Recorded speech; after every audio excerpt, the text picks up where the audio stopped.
تو یہ 5 طریقہ علاج، ایلوپیتھک، ہومیوپیتھک، سرجری، ہربل، یہ جڑی بوٹیوں کے ذریعے ہوتا ہے، اور 5واں جھاڑ پھونک۔ اس کے علاوہ اگر کوئی کلیم کرتا ہے تو آپ سمجھ لیں وہ فراڈ ہے۔ علاج کروانے کو ہم یعنی اسلام کا حصہ سمجھتے ہیں ہم۔ وہ جو فنیٹک قسم کے صوفیاء ہیں جن کا یہ دعویٰ ہے کہ جی وہ جس حالت میں بھی اللہ رکھے اسی طریقے سے رہے، جوئیں پڑی ہیں تو پڑی رہیں، بیمار ہیں تو بیمار ہی رہیں، اور پھر حضرت ایوب علیہ السلام کی طرف ایک جھوٹی روایت منسوب کرتے ہیں جو کسی حدیث کی کتاب میں بھی نہیں ہے کہ جی ان کے جسم میں کیڑے پڑ گئے اور کوئی کیڑا نیچے گرتا تھا وہ اسے اٹھا کے اوپر رکھ لیتے تھے۔ ان کی بیماری کا ذکر تو قرآن میں ہے، یہ آگے جو آپ نے صفرے لگا لگا کے باتیں کی ہیں یہ تو بالکل جھوٹ ہے، اس طرح کی تو کوئی بات نہیں ہے۔ ہم علاج کو مانتے ہیں۔ صحیح بخاری صحیح مسلم دونوں میں حدیث ہے، اللہ کے محبوب صلی اللہ علیہ وآلہ وسلم نے فرمایا کہ اللہ تعالیٰ نے آسمان سے کوئی بیماری ایسی نازل نہیں کی جس کی شفا یا دوا نہ رکھی ہوئی ہو، اور جب وہ دوا اس بیماری کے موافق ہوتی ہے تو اللہ کے اذن سے شفا ہو جاتی ہے، لیکن وہ اللہ تعالیٰ نہیں رکھا ہوا ہے۔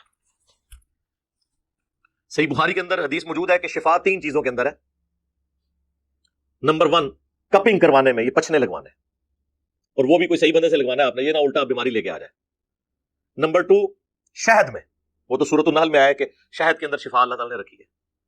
اور نمبر 3 آپ صلی اللہ علیہ وآلہ وسلم نے فرمایا داغ لگوانے میں، جب کبھی کہیں پہ خون کی رگ کٹ جائے نا، خون رک نہ رہا ہو، تو پھر گرم کر کے پرانے زمانے میں نا وہاں پہ وہ چھری یا نیزے کی جو نوک ہے، جو لوہے کا حصہ جو بھی ہے، وہ گرم کر کے لگاتے تھے۔ اب تو الیکٹریکلی داغ دیا جاتا ہے، آپ دیکھتے ہیں کتنے بڑے بڑے آپریشن ہو رہے ہوتے ہیں، ان میں اب خون کی ضرورت ہی نہیں پڑتی۔ ایک زمانہ تھا لوگ کہتے تھے اینی بوتلیں ارینج کرو جی بائی پاس کا آپریشن ہو رہا ہے، اب نہیں وہ بوتلیں ارینج ہوتی ہیں، ایسی ادویات بھی آ گئی ہیں، پلس وہ داغ دے دیتے ہیں، پھر وہ خون وہاں سے رگوں سے آگے نہیں چلتا۔ لیکن اس کے بارے میں آپ نے فرمایا میں اپنی امت کو اس سے منع کرتا ہوں، لیکن یہ منع کرنا آپ کا حرمت کے درجے میں نہیں ہے۔ صحیح مسلم میں یہ حدیث موجود ہے، ایک صحابی تھے، انہیں ایک غزوے کے موقع پر تیر لگا اور بڑی کوشش کے باوجود ان کا خون نہیں رکتا تھا، تو نبی صلی اللہ علیہ وآلہ وسلم نے باقاعدہ طور پر انہیں داغ لگوایا اور پھر ان کا خون رک گیا، یعنی وہ گرم کر کے لوہے کا پورشن اس کے اوپر پھیرا۔ آپ یہ دیکھیں افغانستان میں بھی وہ چوروں کے ہاتھ جب کاٹتے ہیں نا، تو وہ کاٹنے کے فوراً بعد ہی گرم کڑاہے کے اندر داخل کرتے ہیں، وہ داغنے کے ہی ایکویلنٹ ہوتا ہے تاکہ وہ وہاں سے روسٹ ہو جائے اور پھر مزید خون نہ نکلے۔ یہ طریقہ علاج ہے۔ تو داغنا جسے پسند نہیں کیا گیا اسے بھی نبی اسلام نے اجازت دی ہے کہ یہ حلال کے درجے میں ہے، ایز اے لاسٹ ریزارٹ آپ اس سے علاج کروا سکتے ہیں۔ جامعہ ترمذی میں حدیث موجود ہے، ابو داؤد میں ہے، مشکات کے اندر ایک پورا چیپٹر ہے، آپ کو کتاب الطب مل جائے گا 2 جلد کے اندر۔ نبی علیہ السلام سے پوچھا گیا کہ یا رسول اللہ جب ہم بیمار ہوتے ہیں تو علاج کروایا کہ نہیں؟ آپ فرمایا علاج ضرور کرواؤ، اللہ تعالیٰ نے بڑھاپے کے علاوہ کوئی ایسی بیماری پیدا نہیں کی ہے جس کا علاج نہ ہو۔ بڑھاپے کو کوئی ریورس نہیں کر سکتا۔ ابھی سائنس جتنا کام کر رہی ہے وہ یہ کہہ رہے ہیں کہ ہم بیماریوں پر قابو پا کر انسان کی عمر بڑھا رہے ہیں۔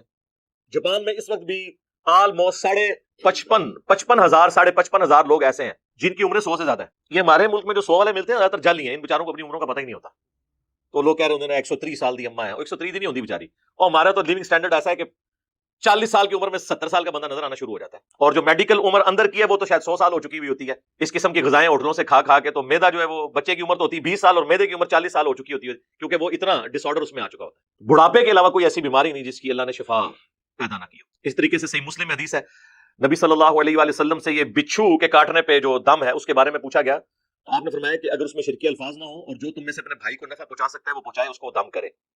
دم کیا جاتا تھا۔ ایک اور حدیث ہے صحیح مسلم میں کہ اپنے زمانے جاہلیت کے دم مجھ پہ پیش کرو، اگر ان میں کوئی شرکی الفاظ نہ ہو تو تم اس طریقے سے انہیں کرتے رہو۔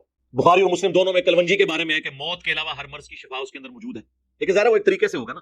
یہ طب نبوی جو آپ کو اکثر نظر آ رہی ہوتی ہے نا، اکثر اس میں جعلی روایتیں ہیں، نبی اسلام کا ان سے کوئی لینا دینا نہیں ہے۔ اسٹیرائڈز آپ کو کھلا رہے ہوتے ہیں وقتی طور پہ علاج، اور پھر پرماننٹلی آپ کے گردے فیل، الا یہ کہ کوئی بندہ رسپانسبل ہو، جس طرح ہمارے حکیم سعید صاحب تھے رحمہ اللہ تعالی، ان کی بڑی خدمات ہیں اس حوالے سے۔ اس طرح کا کوئی بندہ ہو جو واقعی اس طرح کے علاج کو جانتا ہو، پھر اس علم کے اندر کافی کنجوسی بھی ہوئی ہے، اس لیے اس طریقے سے ٹرانسفر نہیں ہوا یہ والا علم۔ بہرحال یہ کوئی علم نہیں ہے کہ آپ کسی کے کان میں پھونک مارے یا اس کی زبان پہ پھونک مارے اور چل پڑے، وہ سب ڈرامہ باز سامنے وہیں پہ سارے وہ لوگ ہوتے ہیں۔ اکثر پاکستان میں کتنے لوگ پکڑے گئے جو یہ کام کرتے رہے، جب ان کو مارا ہے تو انہوں نے مانا کہ وہ پہلے سے ہی ان کی آنکھیں تھیں اور وہ اندھے بنے ہوئے تھے، تو ہاتھ پھیرا ہے تو آنکھیں آ گئی ہیں۔ اس طریقے سے میرے بھائی یہ معجزات اس طرح کے ہم مانتے ہیں۔ یہ ٹرمنالوجیز بھی آپ سمجھ لیں، یہ 4 بڑی ٹرمنالوجیز ہوتی ہیں۔ ایک ہے معجزہ، عقل کو عاجز کر دینے والی چیز، میریکل جسے انگلش میں کہتے ہیں۔ عربی میں قرآن حکیم کے اندر تو معجزے کا لفظ نہیں آیا، اس کے لیے لفظ ہے آیاتن، آیات، نشانیاں، سائنس۔ جس طرح کہ عیسیٰ علیہ السلام کو اللہ تعالیٰ نے معجزات دیے تھے، مردوں کو اللہ کے اذن سے وقتی طور پہ وہ زندہ کر دیتے تھے، وہ ان کی رسالت کی گواہی دے کے پھر مر جاتا تھا۔ یہ نہیں تھا کہ دوبارہ زندگی اس کی شروع ہو جاتی تھی، نہ، جو دنیا سے چلا گیا وہ واپس نہیں آ سکتا، پیغمبر بھی اسے واپس نہیں لا سکتا، وہ وقتی طور پہ معجزہ ہوتا تھا اور وہ کہتا تھا یہ حضرت عیسیٰ علیہ السلام اللہ کے پیغمبر ہے۔ جس طرح کوئی پتھر بول کے کہہ دے، گواہی دے دے، جس طرح صحیح مسلم میں حدیث ہے، اللہ کے محبوب صلی اللہ علیہ وآلہ وسلم فرماتے ہیں کہ میں آج بھی اس پتھر کو پہچانتا ہوں جو بیست سے پہلے مجھے سلام کیا کرتا تھا. یعنی ابھی آپ کی بیست نہیں ہوئی تھی تو آپ کو یہ اشارے ملنے شروع ہو گئے تھے کہ اللہ نے آپ کو پیغمبر کے طور پر مبعوث کرنا ہے.